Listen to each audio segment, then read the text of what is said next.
The Eight Immortals Travel East, Chapter 18.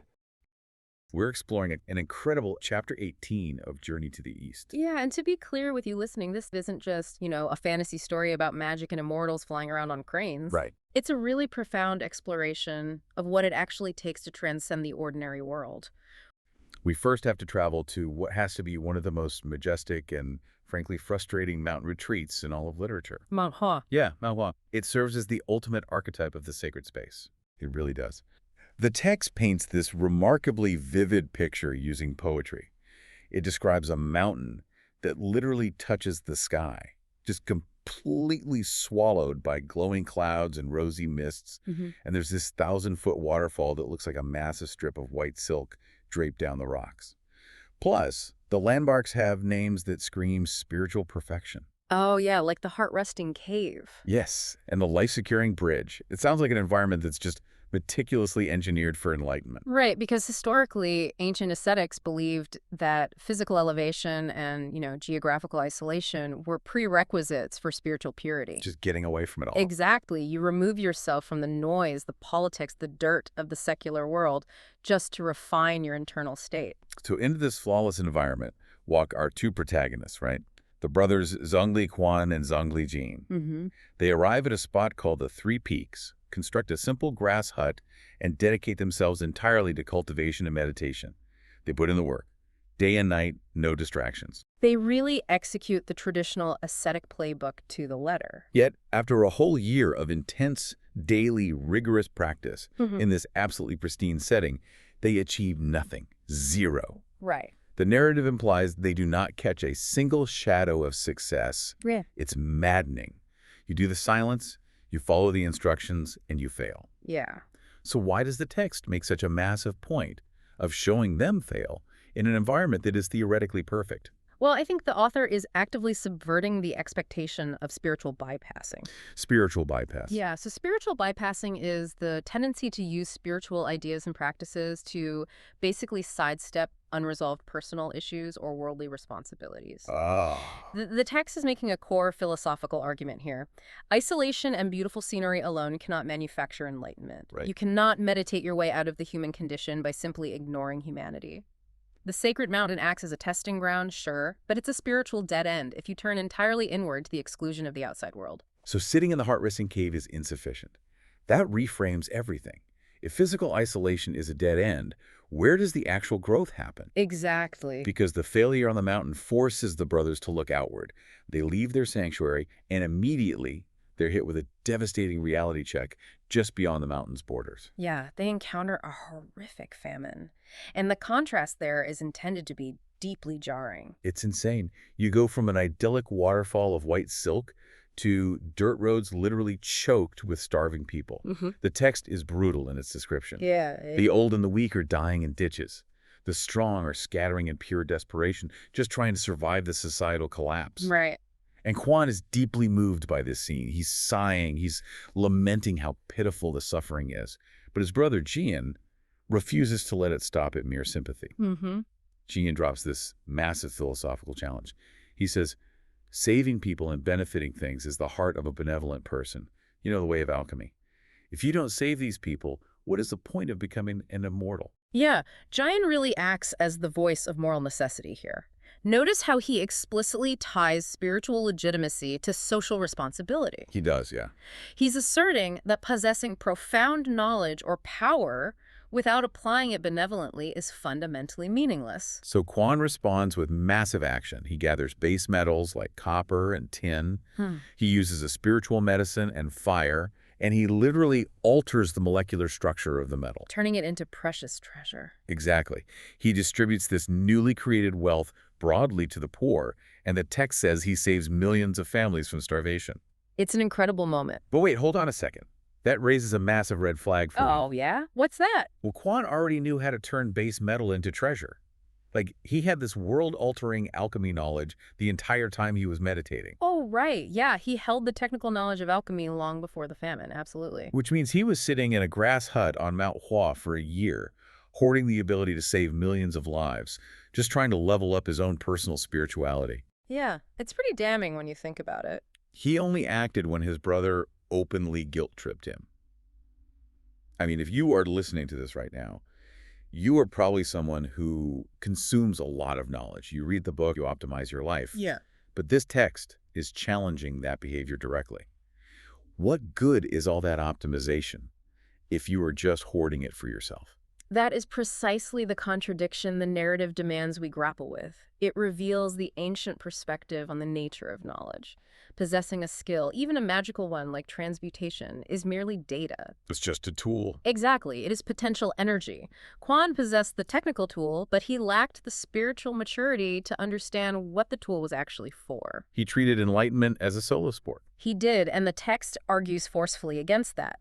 The application of skill for the greater good is the fundamental prerequisite for spiritual advancement. The alchemy itself didn't make Quan immortal. Saving millions of lives proved he possessed the moral architecture required to handle immortality.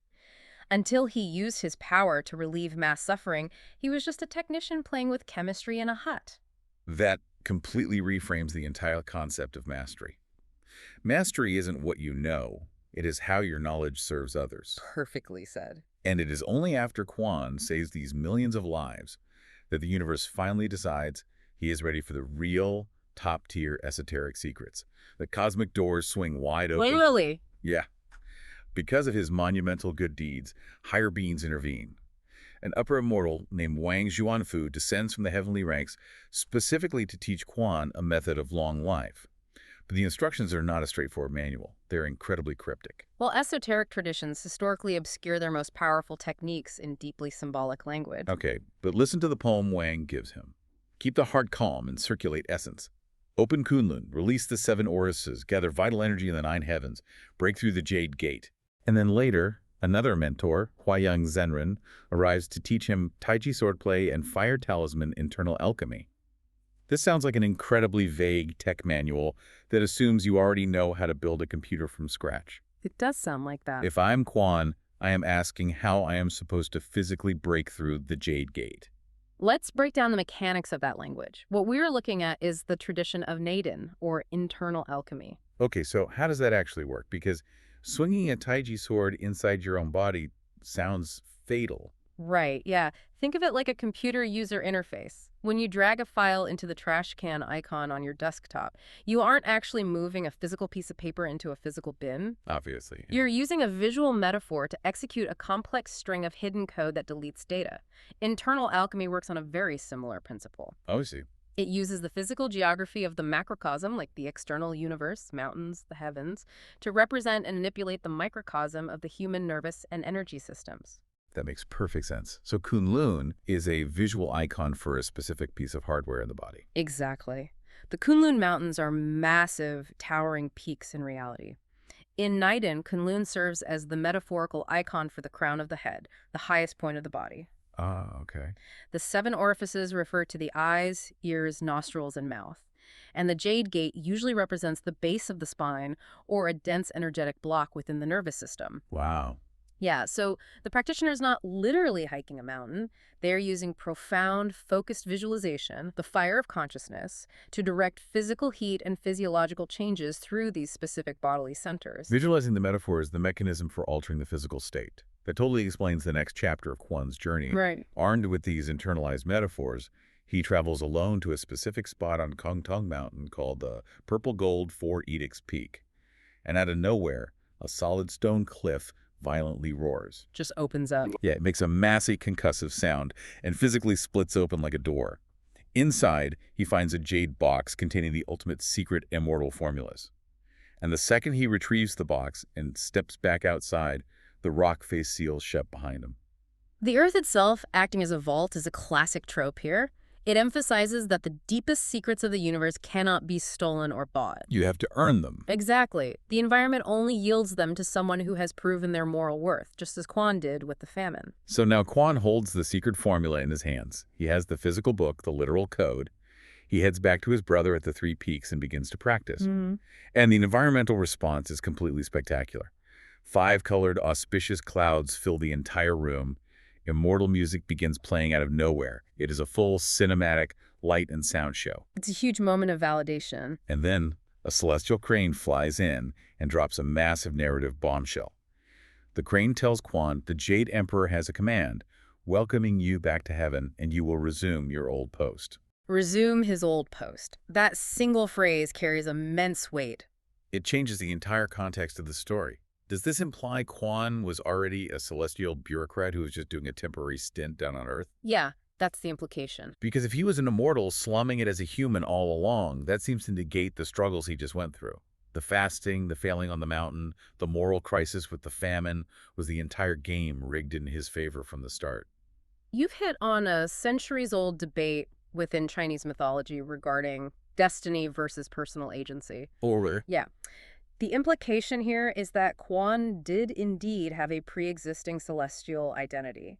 He was likely a banished immortal, serving out a karmic sentence in the mortal realm. which makes the struggle feel slightly less authentic, right? Like he had a cosmic safety net. Well, that is one way to look at it, but the mechanics of the mythology actually suggest otherwise. Even if his ultimate destination was predetermined, the successful traversal of the path was not guaranteed. How so? Think about his first year on Mount Hua. Sitting in the grass hut meditating did not summon the crane.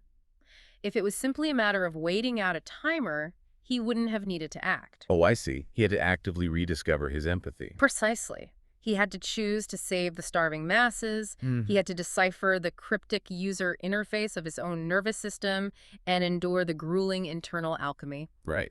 The old post was waiting for him, but he couldn't just casually stroll back into the celestial office. He had to completely requalify for the position through rigorous moral and physical action. Which introduces a concept that feels very foreign to Western ideas of heaven. The text refers to a post and a command from the Jade Emperor. Yes. This brings us to the heavenly bureaucracy. Immortality in this tradition isn't just floating on a cloud in a state of eternal relaxation. It operates like a celestial government job. Yeah, it is a brilliant reflection of ancient Chinese society. The universe is viewed as a vast, highly organized administration. Meaning there are departments and middle managers for everything. Oh, absolutely. You have the Ministry of Thunder, the Ministry of Rain. You've got officials who meticulously track human lifespans and departments managing the karmic balance of rivers and mountains. Wow. Achieving ultimate enlightenment means you are taking on heavy cosmic responsibilities. It is not an escape from labor. It is a promotion to a vastly higher level of service and administration. So Quan gets his cosmic transfer orders. He achieves his promotion. He tells his brother, Jan, to wait for him, hands Jane a jade book filled with secrets, hops on a cloud, and rides off into the sky. Leaving his brother behind. Exactly. Which leaves a massive dangling question. What happens to the brother? Jan initiated the entire moral awakening by challenging Quan to stop the famine, yet he gets left behind on a rock with a reading assignment. It seems unfair at first glance. Yeah, how does a regular human match the trajectory of a reincarnated immortal? Well, Jian's subsequent journey is arguably just as profound, precisely because it is so radically different in its execution. Left entirely alone, Jean dives into the secrets of the Jade Book. Through intense solitary practice, the text states he achieves a state of pure non-action. The Chinese term is qinjing wu wei. Qinjing wu wei. By mastering this state, he gains the profound ability to clearly perceive both the past and the future. Eventually, Quan, who is now operating under the immortal name Yunfang, comes riding back down. The triumphant return. Yeah, he tells Jian his earthly ties are fulfilled, and the two brothers ascend to heaven together to guide another soon-to-be famous immortal named Qinyang. The reunion really is the culmination of their divergent paths. The contrast between their methods is just fascinating to me. Quan experienced the flashy outward hero's journey. He manipulated base metals, saved millions from starvation, summoned 5-colored clouds, and interacted with celestial messengers. Very outward, very active. Right. And Jean just sat alone and studied a book until he achieved pure non-action. But that phrase feels like an oxymoron. How do you achieve a state of non-action through years of highly disciplined, grueling effort? To understand that, we have to unpack Wu Wei. Translating it simply as non-action is, it's one of the most common misunderstandings in Western readings of Taoist philosophy. Really? Because it sounds a lot like doing nothing. Yeah, it absolutely does not imply doing nothing, being passive, or retreating into laziness. So it isn't just taking a nap while the universe handles things. Far from it. A much more accurate mechanical translation would be effortless action, unforced action, or achieving a state of complete frictionless flow. Oh, flow states. Exactly. Let's look at the psychology of mastery. Imagine a concert pianist. They spend 10,000 grueling hours running scales, battling their own physical limitations and forcing their hands to stretch and strengthen. Right, which is intense, painful action. But when they finally step onto the stage to perform a masterpiece, they are no longer consciously thinking about where to place their fingers. The music just happens through them. Yes, the conscious, ego-driven effort has been entirely removed.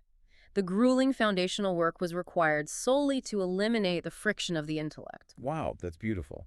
Jian's pure non-action is a state of absolute, frictionless alignment with the natural flow of time and reality, which is why he can suddenly perceive the past and future.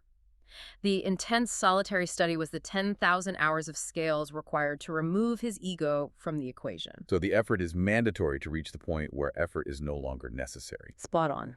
When you view the brothers through that lens, they stop looking like two separate individuals and start looking like two halves of a complete psychological and spiritual whole. They represent a perfectly balanced dichotomy. Quan is the embodiment of outward action. He intervenes, he manipulates the material world through alchemy, he actively feeds the starving, he navigates the mechanics of the universe. He represents active, outward-facing compassion. And Jian embodies inward mastery. He cultivates profound stillness, clarity, and the receptive capacity to understand the deep, hidden currents of the universe.